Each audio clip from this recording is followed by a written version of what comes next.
भारत को मिला ब्रह्मोस मिसाइल का एक और खरीदार। दुनिया के सबसे बड़े मुस्लिम देश से होगी बड़ी डील। भारत और इंडोनेशिया ब्रह्मोस सुपरसोनिक क्रूज मिसाइलों के सौदे पर हस्ताक्षर करने के और करीब पहुंच रहे हैं। रक्षा सूत्रों ने बताया कि बातचीत की लगभग सभी प्रक्रियाएं पूरी हो चुकी हैं।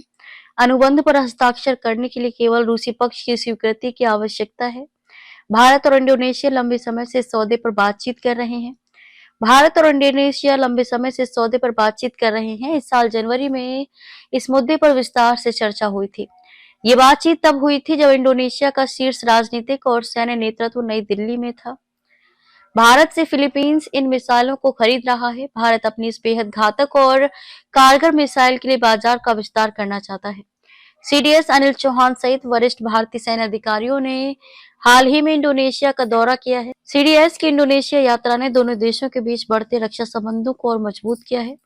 नौसेना प्रत्येक 40 दिन में एक नया स्वदेशी युद्धपोत या पनडुब्बी कर रही है शामिल। नौसेना प्रमुख इस दौरान नौसेना प्रमुख एडमिरल दिनेश के त्रिपाठी ने कहा कि नौसेना में हर 40 दिन में एक नया स्वदेशी युद्धपोत या पनडुब्बी शामिल की जा रही है।